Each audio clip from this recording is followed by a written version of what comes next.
오늘 말씀의 제목은요, 지극히 작은 한 사람이라고 잡아봤습니다. 사실은 오늘부터 사무엘상 강해 설교를 들어가려고 합니다. 우리 로마서를 마침 마감하고 이제 구약에서 어떤 성경이 좋을까 기도하면서 준비하는 가운데에 사실은 이제 사무엘상을 이제 공부해야 되겠다라는 마음이 들었습니다. 그래서 오늘은 그 첫 번째 시간으로 사무엘상 1장 1절부터 8절의 말씀을 중심으로 함께 지극히 작은 한 사람이라는 제목으로 하나님의 말씀을 나누도록 하겠습니다. 여러분, 이 사무엘상은 어떤 책일까요? 이 사무엘상은 사사시대를 마감하고 왕정시대를 여는 책이다, 이렇게 우리가 한마디로 요약할 수 있겠습니다. 사사시대는 어떤 시대입니까? 하나님의 말씀이 끊어진 그러한 시대입니다. 그런 끝자락에 사실은 오늘 본문의 말씀이 시작이 되는 겁니다. 자, 그런데 신기한 것은 1장 1절부터 말씀을 보는데 엘가나라고 하는 사람의 족보부터 여러분 시작을 하게 됩니다. 자, 사무엘상 1장 1절 말씀 한번 볼까요? 사무엘상 1장 1절의 말씀을 보니까 에브라임 산지 라마다임 소빔에 에브라임 사람 엘가나라 하는 사람이 있었으니 그는 여로함의 아들이요 엘리후의 손자요 도후의 증손이요 숲의 현손이더라. 이렇게 엘가나라고 하는 사람의 족보에 대해서 나옵니다. 이 엘가나가 누구일까요? 사무엘의 아버지가 되는 사람입니다. 자, 여러분, 이것만 보면은 뭐 좀 이렇게 처음 들어보는 어떤 이름이며 처음 보는 어떤 그런 족보 같은데, 여러분들 시간상 찾아볼 수는 없지만 역대상 6장을 여러분들이 이후에 한번 참조를 해보십시오. 거기에 보면은 자세하게 엘가나의 족보에 대해서 나오고 있는데, 특별하게 여러분 이 엘가나라는 사람이 어떤 사람인가, 그 족보에 대해서 세 가지를 여러분 말하고 있습니다. 첫 번째, 엘가나는 레위 지파의 족보를 가지고 있다는 겁니다. 그는 레위 지파 사람이었어요. 자, 두 번째, 그는 레위 지파이다 보니까 제사장 집안의 족보를 가지고 있는 거예요. 제사장의 어떤 집안에 있었던 사람입니다. 그리고 세 번째, 좀 더 구체적으로 특별하게 그는 성전에서 예배 드릴 때에 마치 성가대처럼 찬송을 부르고 찬송을 담당하는 그러한 어떤 족보를 가지고 있다는 겁니다. 그러니까 엘가나라고 하는 사람의 집안은 레위의 혈통을 가지고 있는 사람이었다라고 말합니다. 자, 그 당시 여러분 하나님의 성막이, 하나님의 성소가 실로라고 하는 지역이 있었단 말이에요. 그래서 대부분의 어떤 레위인들과 제사장들은 실로라고 하는 지역에 모여서 살고 있었는데, 오늘 1절 앞부분에 보니까 이 엘가나는 에브라임 산지에 살고 있었습니다. 그것도 라마다임 소빔이라고 하는 지역에 살고 있었습니다. 자, 이 말은 여러분 무슨 뜻일까요? 그의 가문은 레위 가문이 맞지만 그다지 힘이 있었던 가문인 아니었던 겁니다. 그 레위 지파의 중심 세력에 있지 못하고 한마디로 변방으로 조금 밀려나 있는 그러한 가문 속에 있는 사람이 엘가나였다라고 오늘 성경을 통해서 우리가 알 수 있습니다. 자, 그런데 우리가 기억해야 될 것은 지금부터입니다. 여러분, 하나님은 지극히 작은 가문을 통해서 일하신다는 사실을 우리가 말씀을 통해서 보게 될 것입니다. 별로 여러분 유명하거나 중심 세력에 있는 가문에 있지 않았지만 그럼에도 불구하고 하나님은 이 엘가나를 사무엘상을 여시면서 역사의 전면에 이렇게 나타내 주셨다는 사실입니다.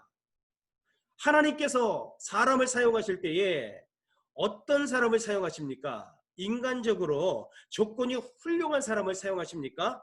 탁월한 사람을 여러분 하나님은 사용하십니까? 그런데 오늘 말씀을 보니까 그런 것 같지가 않습니다. 별로 중심 세력에 있지도 못하고 실로에 살지도 못하고 산지에 살고 있는 그저 영향력 없는 그런 사람임에도 불구하고 사무엘상을 여는데 하나님께서는 바로 이 엘가나의 가문을 여셔서 시작한다는 것에 우리는 주목해야 됩니다. 여러분, 예수 그리스도를 우리는 나사렛 예수라고 이야기를 합니다. 나사렛이라는 곳은 어떤 곳입니까? 선한 곳이 나올 수 없음을 모든 민족이 인정하고 있는 그 동네가 바로 나사렛입니다. 그런데 우리 예수님께서 어디서 자라나셨냐면은 이 선한 곳이 하나도 나올 수 없는 나사렛에서 자라셨다는 사실을 우리는 기억합니다. 그래서 예수님의 별칭이 있죠. 나사렛 예수. 그분이 바로 인류의 구주로 하나님께서는 인류의 머리로 삼으셨다는 사실을 우리는 잘 알고 있습니다. 하나님께서는 모세를 사용하셨죠. 여러분, 모세가 어떤 사람입니까?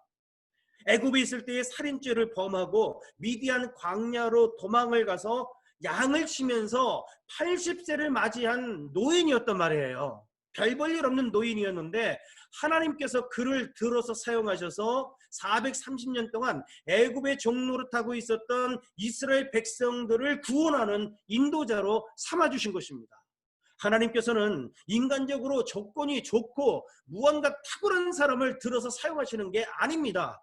인간적으로 볼 때에는 뭐 선한 것도 없는 것 같고 별 볼 일 없는 것 같고 참으로 무지한 것 같은데 그러한 사람을 들어서 하나님께서는 쓰시더라라는 것들을 우리가 성경을 통해서 보게 되는 것입니다. 어부 출신 베드로는 어떻습니까? 그는 어부였잖아요. 그런데 그가 여러분 성령의 충만함을 경험하고 나서 설교하니까 3,000명이 회개하고 5,000명이 돌이키는 놀라운 역사가 일어나지 않았습니까? 그 당시에 베드로는 명함 한 장 내밀 수 없는 아주 별 볼 일 없는 사람이었는데 하나님께서는 그렇듯 지극히 작은 한 사람을 들어서 사용하더라라는 것입니다.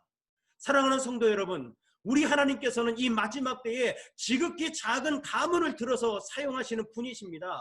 이 마지막 때에 지극히 작은 한 사람을 들어서 하나님께서 사용하신다는 사실을 오늘 말씀을 통해서 기억하시기를 주의 이름으로 간절히 축원합니다.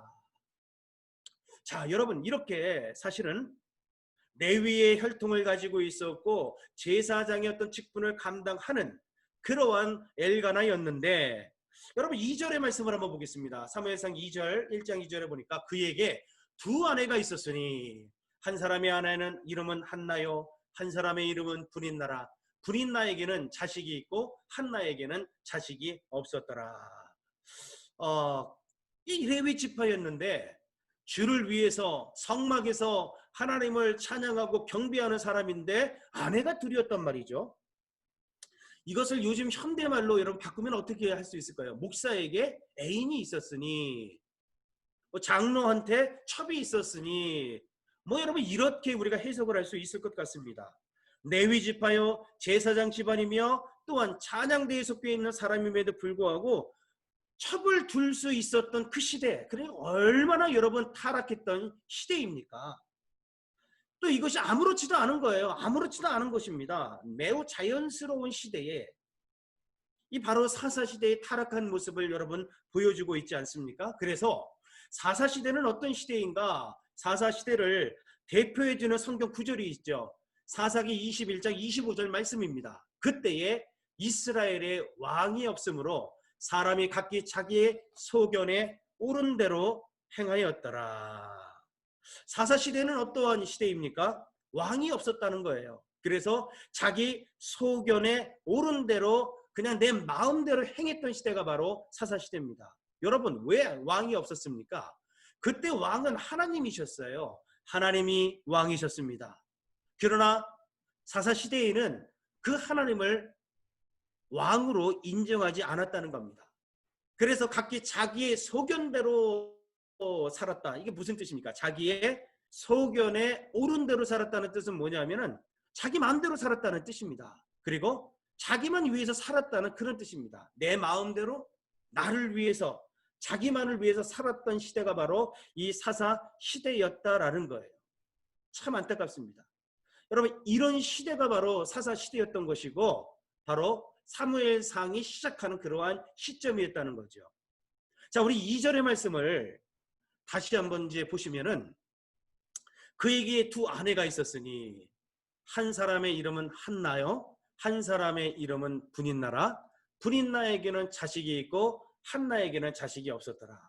한나는 참 신실한 사람이었습니다. 그리고 브린나는 말이죠, 그에 비해서 그렇게 신실하지는 못했던 사람입니다. 자, 그런데 여러분, 이 2절의 말씀을 잘 보게 되면은 그 당시의 어떤 시대상을 우리가 잠시 볼 수 있는데, 열매가 있어야 할 여인에게는 열매가 없고, 열매를 맺지 말아야 할 여인에게는 열매가 있는 모습을 보게 됩니다. 이것을 다른 말로 표현하면 열매가 있어야 할 자리에 열매가 없는 시대, 반대로 열매를 맺지 말아야 할 자리에 열매를 맺는 시대가 바로 지금 이 시대였다라고 성경은 말씀하고 있습니다. 저는 2절의 말씀이 지금 이 사사시대가 어떠한 시대인지를 요약해서 그들의 영적 상태를 여러분 보여주고 있는 그러한 내용이다라고 말할 수 있습니다. 지금 여러분 교회가 사실은 무너지고 있습니다. 교회가 세상 속으로 막 빨려 들어가고 있는 것 같아요. 세상 속에 있는 교회이지만 그러나 세상을 거슬러서 하나님의 뜻을 의지하여 하나님께 순종하며 살아가야 될 교회가 오히려 세상으로 여러분 빨려 들어가고 있는 모습들을 봅니다. 요즘에 이 코로나 바이러스 사태로 인해서 사실은 이 교회가 사실 점점 무너지고 있는 것 같습니다. 제가 어저께 제가 기독교 뉴스를 제가 본 적이 있는데요. 거기 보니까 파주 운정참전교회라는 교회가 있는데, 거기 보니까 일부 지역 주민들의 항의로 말미암아 9월 초까지 교회가 폐쇄되었습니다. 왜 지역에 있는 주민들이 그 교회를 고발을 했는가? 그 이유가 8.15 광화문 집회에 참석했다는 겁니다. 그 교회가. 그리고 더 나아가서 목사님이 설교 시간에 이 8.15 광화문 집회에 참석하라고 막 독려한 겁니다. 많은 사람들이 여러분 참석했더라고요. 그러나 식스핏을 유지하지 않았고요. 무언가 지금 이러한 상황들을 보면서 교회가 손가락질을 당하고 교회가 많은 사람들한테 비난을 당할 때에 오히려 우리가 하나님 앞에 회개하고 기도하러 나와야 될 상황 속에서 뭔가 좀 잘못된 것 같아요, 여러분.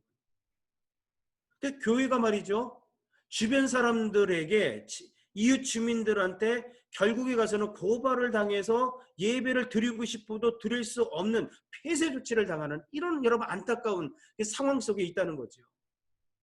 이 사사시대도 그랬던 것 같은데 지금도 여러분 사사시대와 별반 다르지 않은 이러한 어떤 죄악에 허덕이는 상황 속에 우리가 처해 있는 것 같아요. 자, 이 말씀들을 여러분 요약해 보면은 1절과 2절의 말씀을 우리가 정리를 해본다면 이 말씀들은 성직자들에 대한 고발에 대한 내용입니다. 엘가나, 바로 레위 지파이며 제사장이었던 그에 대해서 첩을 둘이나 두고 있는 이러한 어떤 잘못된 부분들을 고발하고 있는 내용인 거죠. 또 백성들은 어떻습니까? 열매를 맺어야 하는 자리에서는 성도들이 열매를 맺지 못하고 열매를 맺지 않아야 될 것들을 여러분 맺고 있는 이 두 번째로 백성들에 대한 고발의 내용이 바로 오늘 사무엘상 1장 1절로 2절의 말씀인 겁니다. 사랑하는 성도 여러분, 우리는 열매를 맺되 하나님께서 원하시는 열매를 맺어야 될 줄로 믿습니다. 교회가 비난하는 사람들을 비난하기보다는 오히려 우리의 모습들을 되돌아보면서 지금은 하나님께 무릎을 꿇고 회개하며 가슴을 찢어야 되는 상황이라고 생각이 듭니다. 이런 어떤 모습들을 보면서 참 안타깝습니다. 어떻게 해야 되나? 이제 이 교회가 어디로 흘러가게 될 것인가? 이런 고민들이 사실은 굉장히 많이 있습니다. 물론 얼굴을 대면해서 예배를 드리는 것도 여러분 중요합니다. 그런데 신기하게도 안타까운 것은 교회에서 요즘에 코로나 바이러스 확진자들이 너무 많이 생기고 있잖아요. 그렇다면 우리가 이렇게 좀 아쉽지만 인터넷으로라도 우리가 살아계신 하나님께 예배하고 조금 더 예배에 우리가 집중한다면 이 안에도 하나님의 은혜가 분명히 있을 텐데 하는 아쉬움이 여러분 계속해서 제 마음속에 있다는 것이죠. 아마 여러분들 마음속에도 그러한 마음들이 있을 줄로 압니다. 아무쪼록 여러분 이 말씀을 통해서 이 사사시대와 같이 어두운 지금의 이 현실 앞에서 하나님께서 기뻐하시는 것이 무엇인지를 우리가 한번 발견해보고, 또 버려야 될 것들은 과감히 버리고 오직 주님의 뜻을 우리도 발견하는 은혜의 시간이 되었으면 좋겠습니다. 이러한 어두움의 시대에 하나님은 지극히 작은 자 한 사람을 통해서 일하고 계심을 우리가 지속적으로 말씀을 통해서 보게 됩니다. 자, 사무엘상 1장 5절부터 6절의 말씀인데, 한나에게는 갑절을 주니 이는 그를 사랑함이라. 그러나 여호와께서 그에게 임신하지 못하게 하시니, 6절, 여호와께서 그에게 임신하지 못하게 하심으로 그의 적수인 분인나가 그를 심히 격분하게 하여 괴롭게 하더라. 자, 5절과 6절의 말씀을 보니까 여호와께서 그에게 임신하지 못하게 하셨다라는 말씀이 두 번씩이나 나오고 있습니다. 이것은 무언가 말씀하고 싶은, 하나님께서 뭔가 강조하고 싶은 말씀이 분명히 있는 것이죠. 이걸 강조법이라고 우리는 이야기합니다. 여러분, 지금 이 사사시대와 지금의 시대는 현저히 다릅니다.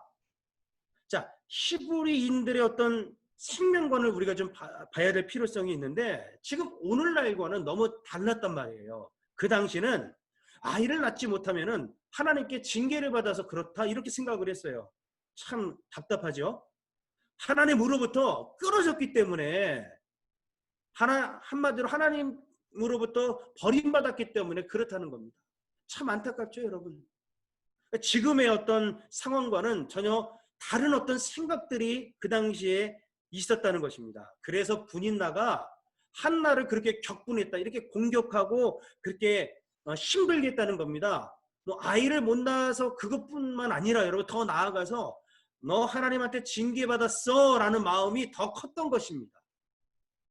너 하나님으로부터 끊어졌어 라고 하면서 분인나가 지금 한나를 막 괴롭혔다는 것을 우리는 잘 알고 있습니다. 한나의 아픔은 물론 아이가 없다는 슬픔도 있지만 더 큰 슬픔은 뭐였냐면은, 하나님, 내가 정말 하나님에게서 이 세상 사람들이 말하는 것처럼 제가 끊어져 있는 것입니까? 제가 하나님께 죄를 보면서 징계를 받고 있는 것입니까? 라는 것 때문에 더 괴롭고 더 가슴이 아팠다는 것이죠. 사무엘상 1장 10절을 보시면 잘 나와 있습니다. 1장 10절 말씀을 보시면, 한나가 마음이 괴로워서 여호와께 기도하고 통곡하며, 한나는 마음이 괴로웠습니다. 하나님, 왜 정말 제가 하나님에게서 끊어진 것입니까? 이런 아픔들이 있었다는 것입니다. 그래서 하나님께 통곡하며 여러분 기도했다라고 말하고 있습니다. 여러분, 지금 이 시점에서 우리의 하나님과의 관계를 다시 한번 되돌아 짚어봅시다. 하나님하고의 관계가 안녕하십니까? 지속적인 하나님과의 은혜 속에서 지속되는 만남을 여러분 유지하고 계시느냐라는 것입니다. 이렇게 가슴을 치며 기도하고 있는데요, 사무엘상 1장 12절 말씀을 보니까, 그는 여호와 앞에 오래 기도하는 동안에 엘리가 그의 입을 주목한즉, 13절, 한나가 속으로 말하며 입술만 움직이고 음성은 들리지 아니하므로 엘리는 그가 취한 줄로 생각한지라. 자, 여러분, 가슴이 아픈 내용이 여기 나옵니다. 12절 13절의 말씀을 보니까, 하나님께 버림을 받았는가, 하나님에게서 내가 끊어져서 지금 이렇게 애타서 간절한 마음으로 눈물을 흘리며 기도하는 이 한나에게 그 당시 제사장이라고 하는 이 엘리가 하는 얘기가 뭡니까? 너 술 끊어라, 이렇게 얘기하는 겁니다. 정말 답답합니다. 여러분, 지도자가 영적으로 잠을 자면 통곡의 기도를 술 취했다고 하는 겁니다. 그 시대의 제사장들, 지금으로 말하면 여러분 교회나 성도가 우리가 정신 차리지 못하면 그 시대의 아픔을 여러분 볼 수가 없는 것입니다. 우리가 영적으로 무뎌지면 그 시대의 깊은 절망과 슬픔을 제대로 못하고 헛소리 하게 되는 겁니다. 그 여인의 그 아픔, 그 시대의 아픔이란 말이죠. 그걸 보고 여러분 이 영적으로 무지해서 술 취했다고 그렇게 얘기하면 되겠습니까? 어쩌면 지금도 말이죠. 목회자들이 그렇게 엉뚱한 말을 하는 것 같아요. 대면에서 우리 같이 모여서 예배 드려도 코로나 바이러스 걸리지 않는다. 피해간다. 여러분 그게 말입니까? 방구입니까? 영적으로 이 시대를 우리가 잘 봐야 됩니다. 영적으로 잠을 자거나 정신 차리지 못하면 영적으로 우리가 무뎌지면은 이렇게 눈물의 기도를 여러 번 술 취했다고 우리가 잘못 헛소리한다고 이렇게 얘기할 수밖에 없다는 거예요. 사랑하는 성도 여러분, 이 마지막 때에 특별히 이 코로나 바이러스 시대 가운데에 여러분 영적으로 깨어 있으시기를 주의 이름으로 축원합니다. 하나님께서 정말 기뻐하시는 것이 무엇인지를 우리가 발견할 수 있는 지혜로운 성도들이 되었으면 좋겠습니다. 자, 아무리 여러분 제가 되씹고 또 씹어도 어떻게 이렇게 애통하며 눈물로 기도하고 있는 여인에게 술을 끊으라 이렇게 얘기할 수 있을까? 우리가 잘 알고 있지만 이후에 엘리와 그의 두 아들은 어떻게 됩니까? 결국 하나님께 버림받지 않습니까? 버림받지 않습니까? 여러분 지금 엘리 시대와 그 사사 시대와 지금 여러분 뭐 별반 다르지 않습니다. 우리 또한 깨어있지 않으면 영적으로 우리가 살아 숨쉬지 않으면 우리도 그렇게 엉뚱한 말 할 수 있단 말이에요. 지금 여러분 매스컴을 통해서 우리가 계속 그런 얘기 듣고 있잖아요. 얼마나 엉뚱한 얘기들입니까? 오늘 이 말씀을 통하여서 하나님께서 정말 원하시는 것이 무엇인지를 여러분 발견하시기를 주의 이름으로 축원합니다. 여러분 15절 말씀 한번 보시죠. 한나가 그런 부분에 대해서 대답을 합니다. 네 주여 그렇지 아니하니이다. 나는 마음이 슬픈 여자입니다. 포도주나 독주를 마신 것이 아니요 여호와 앞에 내 심정을 통한 것입니다. 라고 여러분 간절히 얘기하지 않습니까? 참 정말 여러분 이 한나의 어떤 심정을 제가 알지는 못하지만 너무 가슴이 찢어지고 아플 것 같아요. 이렇게 영적으로 무뎌진 그런 제사장의 한 얘기에 대해서 이렇게 또 대변을 하고 있는 어떤 모습들을 보면서 저는 너무 마음이 애통한 여자입니다. 포도주나 독주를 제사장께서 말씀하신 것 같이 제가 마신 게 아니에요. 여호와 하나님께 가슴 아픈 나의 심정을 다 토해서 주님께 기도한 것입니다. 라고 지금 고백을 한 거예요.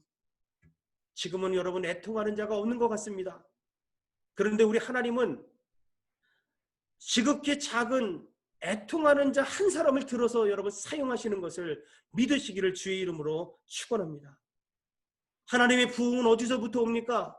특별하게 특별한 것에서부터 오는 것이 아닙니다. 한 영혼의 애통에서부터 하나님의 부흥은 시작이 됩니다. 감사하게도 그 어둠의 시대의 사사 시대에도 한 여인의 애통함이 있었다는 사실을 우리는 볼 수 있습니다. 하나님과 그 마음이 한나는 통한 사람이었다라고 성경은 말하고 있죠. 여호와 앞에서 내 심정을 통한 것입니다. 하나님과 한나는 이 마음이 통했습니다. 심정이 여러분 통했습니다. 하나님과 한나는 이심전심의 마음이 됐다는 겁니다.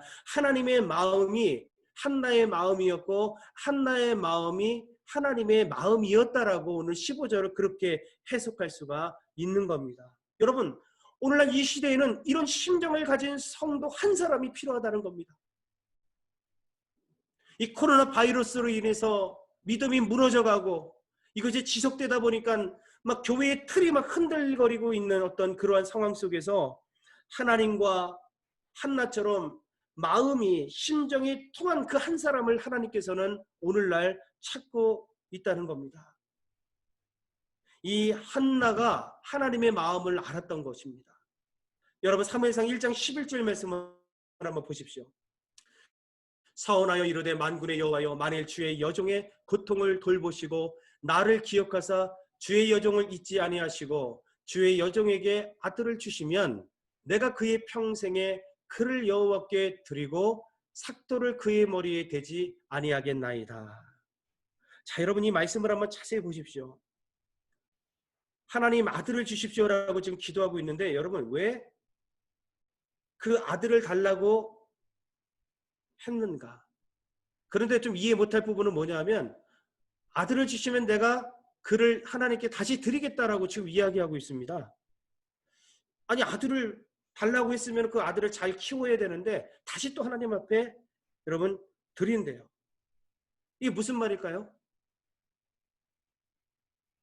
지금 아이가 없어서 하나님하고의 관계가 끊어졌다고 사람들에게 손가락질 받는 그 상황 속에서 이 한나는 하나님의 마음을 알게 된 것입니다.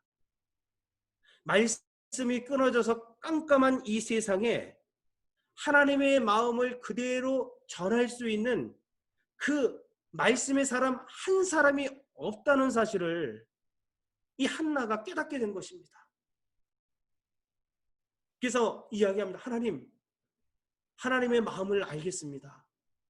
저에게 아들을 주세요. 그러면 그 아들을 말씀의 제사장으로 이 시대를 밝히는 하나님의 사람으로 다시 드리겠습니다라고 그가 고백하는 거예요. 한나가 아픔을 경험했기 때문에 하나님의 마음을 아는 거예요. 여러분 이거 너무 중요한 일입니다. 오늘 하나님께서는 누구를 어떤 사람을 찾고 있습니까? 지극히 작은 한 사람이지만 하나님과의 마음이 통한 사람을 찾고 있다는 거예요. 하나님의 마음을 알고 그 하나님의 말씀을 그저 전할 수 있는 그 한 사람을 지금도 하나님께서는 찾으신다고 오늘 성경은 말씀하고 있습니다. 때로는 여러분 하나님께서 우리에게 감당할 수 없는 아픔을 주실 때가 있어요. 그때 우리는 오히려 하나님 왜 저를 버리셨습니까? 아니 어떻게 나한테 이런 일이 올 수 있습니까? 하면서 원망할 때가 있단 말이죠. 그러나 오늘 말씀을 쭉 보니까 아니에요. 때로는 우리에게 아픔을 주시면서 하나님께서는 하나님의 마음을 그 아픔을 당한 성도에게 보여주십니다. 아 하나님의 마음이 그러셨군요. 이 어둠의 때에 하나님의 심정과 하나님의 말씀을 옳게 전할 그 한 사람이 없다는 사실을 하나님 나로 하여금 알게 하시는군요. 이 사실을 알게 하기 위해서 때로는 하나님께서 우리에게 때로는 아픔을 주시고 환난과 고난 속에 우리를 넣으실 때가 있다는 사실을 여러분 기억하십시오. 그러나 감사한 것은 그러한 지극히 작은 한 사람을 통해서 하나님께서는 다시 우리를 일으켜 세우신다는 것입니다. 사사시대와 같이 그 어두움의 시대를 이 사무엘이라고 하는 사람을 통해서 하나님께서는 이제 일으켜 세우실 것입니다. 기도의 그 한 사람을 통해서 말씀의 그 한 사람을 통해서 슬픔을 안고 있지만 그러나 애통하는 그 한 사람을 통해서 하나님께서는 하나님의 나라를 일으키실 것입니다. 오늘 그러한 마음을 가지고 사랑하는 성도 여러분, 이 코로나 바이러스 때문에 모든 것이 힘들고 교회가 손가락당하고 고난을 당하고 있는 이 시점에서 우리가 똑같이 할 것이 아니라 다시금 애통하는 성도가 되시기를 주의 이름으로 축원합니다. 하나님의 마음을 우리가 깨닫는 성도가 되기를 주의 이름으로 축원합니다. 그래서 결론을 사무엘상 2장 35절로 우리가 마감하기를 원합니다. 내가 나를 위하여 충실한 제사장을 일으키리니 그 사람은 내 마음 내 뜻대로 행할 것이라. 내가 그를 위하여 견고한 집을 세우리니 그가 나의 기름 부음을 받은 자 앞에서 영구히 행하리라. 내가 나를 위하여 충실한 제사장을 일으키리니 그 사람은 내 마음 내 뜻대로 행할 것이라. 하나님의 마음대로 하나님 뜻대로 행하지 못하는 그 시대에 하나님께서는 그 한 사람을 일으키신다고 말씀하고 있는데 저와 우리 그 성도가 바로 그런 사람 되시기를 주님의 이름으로 간절히 축원을 드리겠습니다. 아멘.